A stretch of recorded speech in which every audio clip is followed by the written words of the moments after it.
ഉൽപ്പത്തി പുസ്തകം 20 അധ്യായം. അബ്രാഹവും അബിമേലെക്കും. അബ്രാഹം അവിടെ നിന്ന് നെഗബ് പ്രദേശത്തേക്ക് തിരിച്ചു. കാദേശിനും ഷൂറിനും ഇടയ്ക്ക് അവൻ വാസമുറപ്പിച്ചു. അവൻ ഗരാറിൽ ഒരു പരദേശിയായി പാർത്തു. തൻ്റെ ഭാര്യ സാറായെക്കുറിച്ച് അവൾ എൻ്റെ സഹോദരിയാണ് എന്നത്രേ അവൻ പറഞ്ഞിരുന്നത്. ഗരാറിലെ രാജാവായ അബിമേലെക്ക് സാറായെ ആളയച്ചു വരുത്തുകയും സ്വന്തമാക്കുകയും ചെയ്തു. ദൈവം രാത്രി സ്വപ്നത്തിൽ പ്രത്യക്ഷപ്പെട്ട് അബിമേലെക്കിനോട് പറഞ്ഞു, നീ സ്വന്തമാക്കിയിരിക്കുന്ന സ്ത്രീ നിമിത്തം നീ ഇതാ പിണമായി തീരുവാൻ പോകുന്നു. കാരണം അവൾ ഒരുവന്റെ ഭാര്യയാണ്. അബിമേലെക്ക് അവളെ സമീപിച്ചിട്ടില്ലായിരുന്നു. അവൻ ചോദിച്ചു, കർത്താവേ, നിരപരാധനെ അങ്ങ് വധിക്കുമോ? അവൾ എൻ്റെ സഹോദരിയാണ് എന്ന് അവൻ തന്നെയല്ലേ എന്നോട് പറഞ്ഞത്? അവൻ എൻ്റെ സഹോദരനാണ് എന്ന് അവളും പറഞ്ഞു. നിർമ്മല ഹൃദയത്തോടും കറയറ്റ കൈകളോടും കൂടെയാണ് ഞാൻ ഇത് ചെയ്തത്. അപ്പോൾ ദൈവം സ്വപ്നത്തിൽ അവനോട് പറഞ്ഞു, നിർമ്മല ഹൃദയത്തോടെയാണ് നീ ഇത് ചെയ്തത് എന്ന് എനിക്കറിയാം. എനിക്കെതിരായി പാപം ചെയ്യുന്നതിൽ നിന്ന് ഞാനാണ് നിന്നെ തടഞ്ഞത്. അതുകൊണ്ടാണ് അവളെ തൊടാൻ നിന്നെ ഞാൻ അനുവദിക്കാതിരുന്നത്. അവൻ്റെ ഭാര്യയെ തിരിച്ചേൽപ്പിക്കുക. അവൻ പ്രവാചകനാണ്. അവൻ നിനക്ക് വേണ്ടി പ്രാർത്ഥിക്കും. നീ ജീവിക്കുകയും ചെയ്യും. എന്നാൽ നീ അവളെ തിരിച്ചേൽപ്പിക്കുന്നില്ലെങ്കിൽ നീയും നിന്റെ ജനങ്ങളും മരിക്കും എന്നറിയുക. അബിമേലെക്ക് അതിരാവിലെ എഴുന്നേറ്റ് സേവകന്മാരെയെല്ലാം വിളിച്ച് ഈ കാര്യങ്ങൾ പറഞ്ഞു. അവർ വളരെ ഭയപ്പെട്ടു. അനന്തരം അബിമേലെക്ക് അബ്രാഹത്തെ വിളിച്ചു പറഞ്ഞു, എന്താണ് നീ ഞങ്ങളോട് ഈ ചെയ്തത്? നിനക്കെതിരായി ഞാൻ എന്ത് തെറ്റ് ചെയ്തിട്ടാണ് എൻ്റെയും എൻ്റെ രാജ്യത്തിൻ്റെയും മേൽ ഇത്ര വലിയ തിന്മ വരുത്തി വച്ചത്? ചെയ്യരുതാത്ത കാര്യങ്ങളാണ് നീ എന്നോട് ചെയ്തത്. അബിമേലെക്ക് അബ്രാഹത്തോട് ചോദിച്ചു, ഇത് ചെയ്യാൻ നിന്നെ പ്രേരിപ്പിച്ചത് എന്താണ്? അബ്രാഹം മറുപടി പറഞ്ഞു, ഇത് ദൈവഭയം തീരെയില്ലാത്ത നാടാണെന്നും എൻ്റെ ഭാര്യയെ പ്രതി അവർ എന്നെ കൊന്നുകളയുമെന്നും ഞാൻ വിചാരിച്ചു. മാത്രമല്ല, വാസ്തവത്തിൽ അവൾ എൻ്റെ സഹോദരിയാണ്, എൻ്റെ പിതാവിൻ്റെ മകൾ, പക്ഷേ എൻ്റെ മാതാവിൻ്റെ മകളല്ല. അവൾ എനിക്ക് ഭാര്യയാവുകയും ചെയ്തു. പിതാവിൻ്റെ വീട്ടിൽ നിന്ന് ഇറങ്ങിത്തിരിക്കാൻ ദൈവം എനിക്ക് ഇടവരുത്തിയപ്പോൾ ഞാൻ അവളോട് പറഞ്ഞു, നീ എനിക്ക് ഈ ഉപകാരം ചെയ്യണം. നാം ചെല്ലുന്ന ഇടങ്ങളിലെല്ലാം അവൻ എൻ്റെ സഹോദരനാണ് എന്ന് എന്നെക്കുറിച്ച് നീ പറയണം. അപ്പോൾ അബിമേലെക്ക് അബ്രാഹത്തിന് ആടുമാടുകളെയും ദാസീദാസന്മാരെയും കൊടുത്തു. ഭാര്യ സാറായെ തിരിച്ചേൽപ്പിക്കുകയും ചെയ്തു. അവൻ പറഞ്ഞു, ഇതാ എൻ്റെ രാജ്യം, നിനക്ക് ഇഷ്ടമുള്ളിടത്ത് പാർക്കാം. സാറായോട് അവൻ പറഞ്ഞു, നിന്റെ സഹോദരന് ഞാനിതാ 1000 വെള്ളി നാണയങ്ങൾ കൊടുക്കുന്നു. നിന്റെ കൂടെയുള്ളവരുടെ മുൻപിൽ നിന്റെ നിഷ്കളങ്കതയ്ക്ക് അത് തെളിവാകും. എല്ലാവരുടെയും മുൻപിൽ നീ നിർദോഷയാണ്. അബ്രാഹം ദൈവത്തോട് പ്രാർത്ഥിച്ചു. ദൈവം അബിമേലെക്കിനെയും ഭാര്യയെയും വേലക്കാരികളെയും സുഖപ്പെടുത്തി. അവർക്കെല്ലാവർക്കും സന്താനങ്ങളും ജനിച്ചു.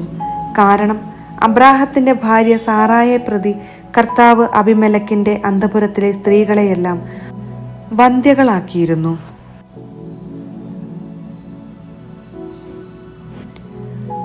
ഉൽപ്പത്തി പുസ്തകം 21 അധ്യായം. ഇസഹാക്കിൻ്റെ ജനനം. കർത്താവ് വാഗ്ദാനമനുസരിച്ച് സാറായെ അനുഗ്രഹിച്ചു.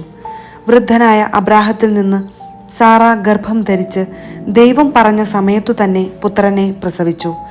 സാറായിൽ ജനിച്ച മകന് ഇസഹാക്ക് എന്ന് അബ്രാഹം പേരിട്ടു.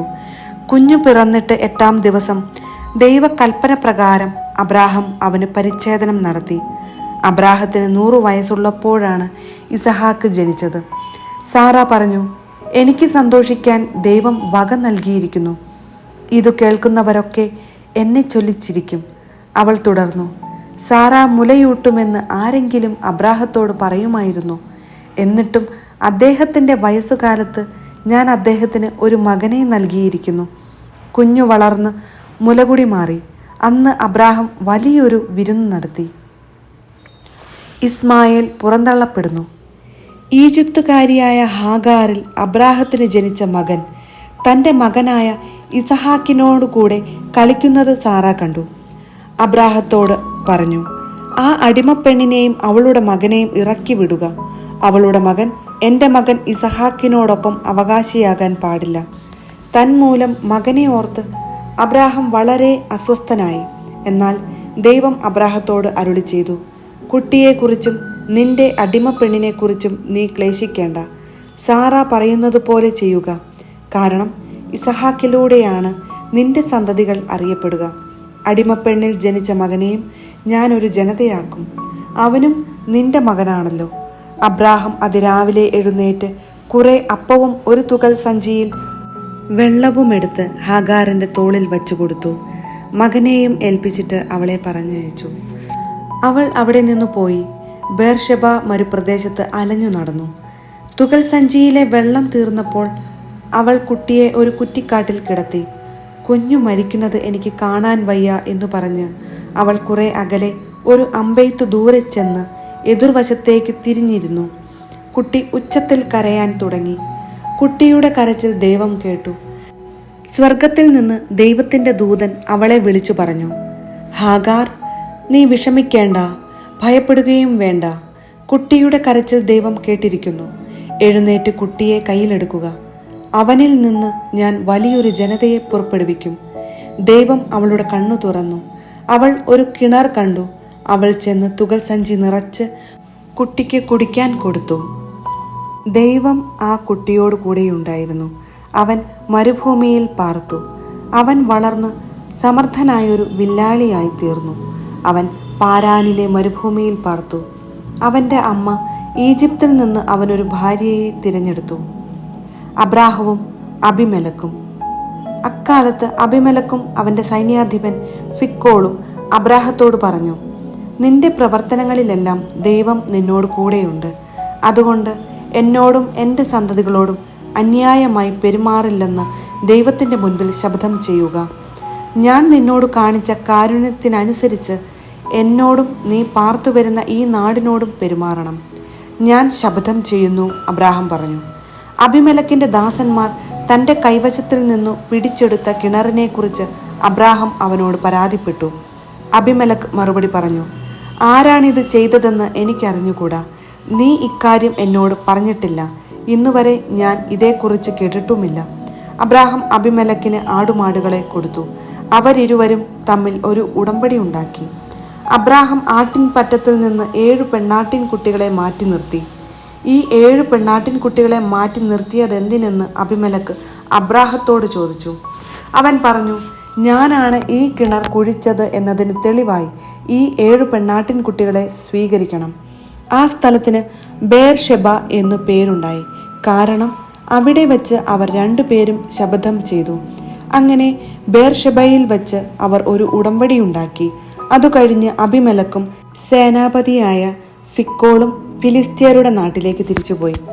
അബ്രാഹാം ബേർഷെബയിൽ ഒരു ഭാനുക വൃക്ഷം നട്ടുപിടിപ്പിക്കുകയും നിത്യദേവമായ കർത്താവിൻ്റെ നാമത്തിൽ ആരാധന നടത്തുകയും ചെയ്തു. അബ്രാഹാം ഫിലിസ്ത്യരുടെ നാട്ടിൽ വളരെ കാലം താമസിച്ചു. ഉൽപ്പത്തി പുസ്തകം 22-ാം അധ്യായം. അബ്രാഹത്തിന്റെ ബലി. പിന്നീട് ഒരിക്കൽ ദൈവം അബ്രാഹത്തെ പരീക്ഷിച്ചു. അബ്രാഹം, അവിടുന്ന് വിളിച്ചു. ഇതാ ഞാൻ. അവൻ വിളി കേട്ടു. നീ സ്നേഹിക്കുന്ന നിന്റെ ഏകമകൻ ഇസഹാക്കിനെയും കൂട്ടിക്കൊണ്ട് മോറിയ ദേശത്തേക്ക് പോവുക. അവിടെ ഞാൻ കാണിച്ചു തരുന്ന മലമുകളിൽ നീ അവനെ എനിക്ക് ഒരു ദഹന ബലിയായി അർപ്പിക്കണം. അബ്രാഹം അതിരാവിലെ എഴുന്നേറ്റ് കഴുതയ്ക്ക് ജീനിയിട്ട് 2 വേലക്കാരെയും മകൻ ഇസഹാക്കിനെയും കൂട്ടി ബലിക്കു വേണ്ട വിറകും കീറിയെടുത്ത് ദൈവം പറഞ്ഞ സ്ഥലത്തേക്ക് പുറപ്പെട്ടു. 3-ാം ദിവസം അവൻ തല ഉയർത്തി നോക്കിയപ്പോൾ അകലെ ആ സ്ഥലം കണ്ടു. അവൻ വേലക്കാരോട് പറഞ്ഞു, കഴുതയുമായി നിങ്ങൾ ഇവിടെ നിൽക്കുക.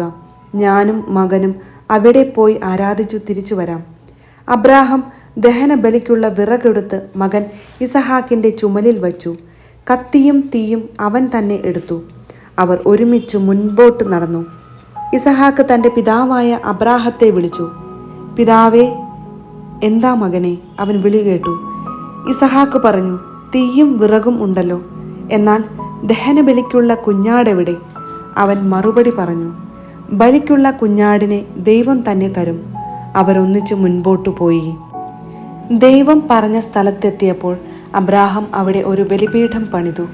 വിറക് അടുക്കി വച്ചിട്ട് ഇസഹാക്കിനെ ബന്ധിച്ചു. വിറകിനു മീതെ കിടത്തി.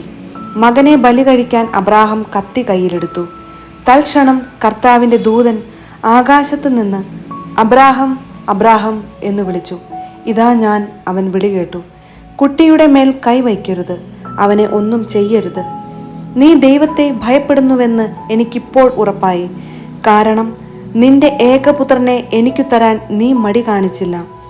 അബ്രാഹാം തലപൊക്കി നോക്കിയപ്പോൾ തൻ്റെ പിന്നിൽ മുൾച്ചെടികളിൽ കൊമ്പുടക്കി കിടക്കുന്ന ഒരു മുട്ടാടിനെ കണ്ടു. അവൻ അതിനെ മകനു പകരം ദഹനബലി അർപ്പിച്ചു. അബ്രാഹാം ആ സ്ഥലത്തിന് യാഹ്വേ യിരേ എന്നു പേരിട്ടു. കർത്താവിൻ്റെ മലയിൽ അവിടുന്ന് വേണ്ടത് പ്രദാനം ചെയ്യുന്നുവെന്ന് ഇന്നുവരെയും പറയപ്പെടുന്നു.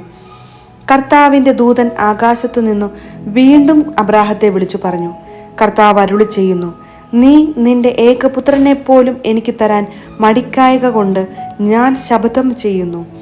ഞാൻ നിന്നെ സമൃദ്ധമായി അനുഗ്രഹിക്കും. നിന്റെ സന്തതികളെ ആകാശത്തിലെ നക്ഷത്രങ്ങൾ പോലെയും കടൽ തീരത്തിലെ മണൽത്തരി പോലെയും ഞാൻ വർദ്ധിപ്പിക്കും. ശത്രുവിൻ്റെ നഗര കവാടങ്ങൾ അവർ പിടിച്ചെടുക്കും. നീ എൻ്റെ വാക്ക് അനുസരിച്ചതുകൊണ്ട് നിന്റെ സന്തതിയിലൂടെ ലോകത്തിലെ ജനതകളെല്ലാം അനുഗ്രഹിക്കപ്പെടും. അബ്രാഹാം എഴുന്നേറ്റ് തൻ്റെ വേലക്കാരുടെ അടുത്തേക്ക് ചെന്നു. അവരൊന്നിച്ച് ബേർഷബായിലേക്ക് തിരിച്ചുപോയി. അബ്രാഹാം ബേർഷബായിൽ പാർത്തു. തൻ്റെ സഹോദരനായ നാഹോറിന് മിൽക്കായിൽ മക്കളുണ്ടായ വിവരം അബ്രാഹാം അറിഞ്ഞു. അവർ മൂത്തവനായ ഊസ്, അവൻ്റെ സഹോദരൻ ബൂസ്, ആരാമിൻ്റെ പിതാവായ കെമുവേൽ, കേസദ്, ഹാസോ, പിൽഷാദ്, ഇദ്ലാഫ്, ബത്തുവേൽ എന്നിവരായിരുന്നു. ബത്തുവേൽ റബേക്കായുടെ പിതാവായിരുന്നു. അബ്രാഹത്തിൻ്റെ സഹോദരനായ നാഹോറിന് മിൽക്കായിലുണ്ടായവരാണ് ഈ 8 പേരും. അതിനു പുറമെ അവൻ്റെ ഉപനാരിയായ റവുമായിൽ നിന്ന് തേബഹ്, ഗഹം, തഹഷ്, മാക്കാഹ് എന്നീ മക്കൾ ജനിച്ചു.